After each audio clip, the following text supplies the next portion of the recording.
অবশেষে বোধহয় চূড়ান্ত মুক্তির স্বাদ পাচ্ছেন বাংলাদেশের রাষ্ট্রপতি, মহামান্য রাষ্ট্রপতি মোহাম্মদ শাহাবুদ্দিন।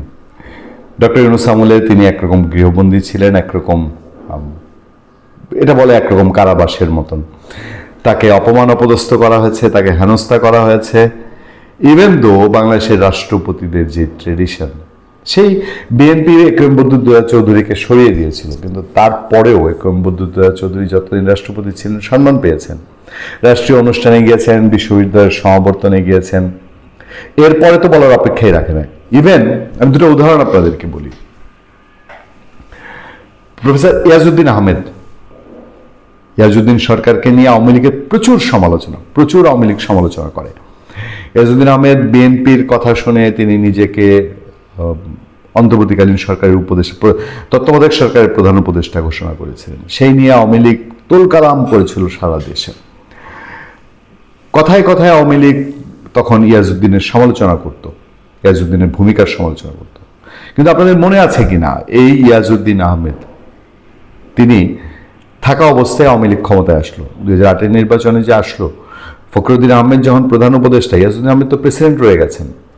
সেই ইয়াজউদ্দিন আহমেদ প্রেসিডেন্ট থাকা অবস্থায় আওয়ামী লীগ ক্ষমতায় আসলো। সেই আওয়ামী লীগ কিন্তু ইয়াজউদ্দিন আহমেদকে ন্যূনতম কোনো অপমান অপদস্থ করেনি, ন্যূনতম কোনো হয়রানি করেনি। জেল জুলুমের হুমকি দেয় এত দূরের কথা। এই যে এনসিপি ওয়ালারা এখন রাষ্ট্রপতি শাহাবুদ্দিনকে জেলে নেওয়ার হুমকি দেয় যে তাদেরকে গ্রেফতার করতে হবে, তাকে অভিশংসন করতে হবে, আওয়ামী লীগ কিচ্ছু করেনি।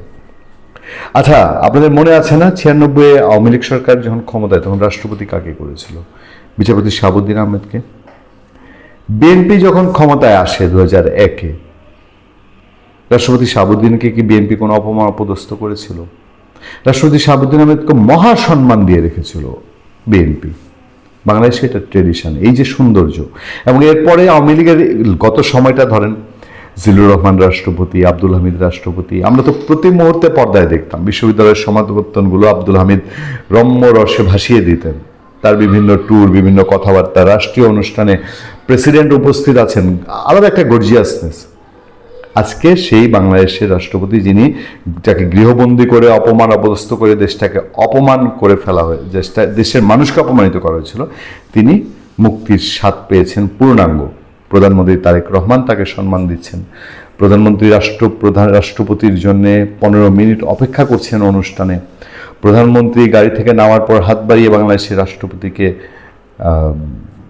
সম্ভাষণ জানাচ্ছেন। এটা কি ব্যক্তি শাহাবুদ্দিনকে সম্মান জানানো?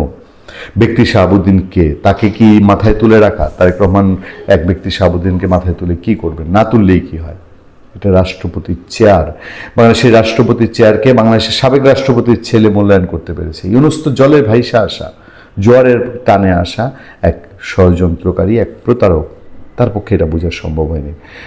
রাষ্ট্রপতি শাহাবুদ্দিন দীর্ঘদিন পরে আমরা দেখতে পাচ্ছি রাষ্ট্রীয় কোনো অনুষ্ঠানে বাংলাদেশের রাষ্ট্রপতি গিয়েছেন। এখানে তিনি একটা বক্তৃতা দিয়েছেন। আমি অপেক্ষা করছিলাম যে রাষ্ট্রপতি তার বক্তৃতাগুলোতে, ধর এখন আমাদের মহান স্বাধীনতার মাস, দিনে ক্ষণে 24 ঘন্টা আমরা আমাদের স্বাধীনতার মহান শহীদদের স্মরণ করব, বীর মুক্তিযোদ্ধাদের স্মরণ করব, তাদেরকে সম্মানিত করব।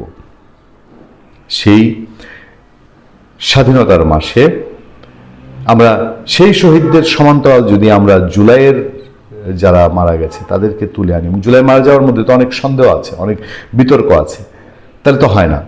রাষ্ট্রপতি অনুষ্ঠানে গেছেন একটা, রাষ্ট্রপতি মোহাম্মদ শাহাবুদ্দিন বলেছেন, হাজারো মানুষের প্রাণের বিনিময়ে গণতন্ত্রের ধারায় ফিরেছে বাংলাদেশ। অর্থ আপনি সেটাও ধরতে পারেন যে 30 লক্ষ প্রাণের বিনিময়ে তো এই বাংলাদেশ আসা, সেই ধারাবাহিকতাই তো এখনকার গণতন্ত্র, যেটুকুই অবশিষ্ট আছে। তার মধ্যে সেটার সাথে 90-এর শহীদ, 24-এর শহীদ তারা আছে। সকল শহীদের আকাঙ্ক্ষায়, সকল শহীদ বলতে কিন্তু কাউকে ছোটও করলেন না, বড়ও করলেন না, সবাইকেই বুঝালেন।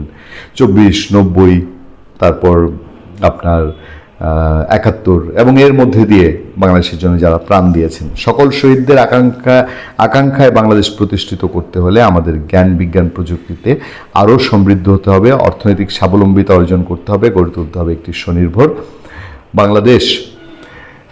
শুক্রবার সকালে ওসমানী স্মৃতি মিলনায়তনে জাতীয় পাট দিবস 2026 উপলক্ষে আয়োজিত অনুষ্ঠানে তিনি এসব কথা বলেন। ইউনূস আমলে যেটা অকল্পনীয় ছিল, তারপর তিনি পাট নিয়ে যেটা হওয়া উচিত তিনি দীর্ঘ বক্তৃতা দিয়েছেন। চাষিদের পাট চাষের আহ্বান জানিয়ে রাষ্ট্রপতি বলেন, আপনারা উন্নত প্রযুক্তির উচ্চ ফলনশীল চাষ পদ্ধতি অনুসরণ করুন। তিনি পুরোপুরি উদ্যোক্তাদের নিয়ে কথা বলেছেন। বাংলাদেশের পাট নিয়ে তার যা যা বক্তব্য, দিক নির্দেশনামূলক বক্তব্য, দীর্ঘ বক্তব্য তিনি দিয়েছেন। আমাদের কাছে এই জায়গাটাই সন্তুষ্টি যে আমাদের রাষ্ট্রপতি মানে বিচার ওই যে ব্যক্তি শাহাবুদ্দিন না, যুবলীগ করা আওয়ামী লীগ করা যে শাহাবুদ্দিন তিনি না, দুদকে যিনি কাজ করেছেন তিনি না, ব্যাংকে যিনি কাজ করেছেন তিনি না, এই চেয়ারটায় যিনি বসেছেন তিনি এই চেয়ারের মহিমায় মহিমান্বিত। এই চেয়ারকে আমরা ছোট করতে পারি না। তারেক রহমান বাংলাদেশ সরকার ক্ষমতায় এসে যতটুকুলো পজিটিভ এই 20 দিনে বলার, আমি সবচেয়ে উল্লেখযোগ্য বলবো যে বাংলাদেশে এই চেয়ারটাকে যে অসম্মান করেছেন তারেক রহমান এই কয়দিনে, তার জায়গা থেকে তার নিজের শত্রু দল আওয়ামী লীগের নিয়োগ করা রাষ্ট্রপতিকে সম্মান দিয়ে তিনি বাংলাদেশকে সম্মানিত করেছেন। এই কথা বলতে কোনো দ্বিধা নেই। ভালো থাকবেন, সুস্থ থাকবেন। আপনাদের সাথে আমি আতিক রহমান, পূর্ণিয়া।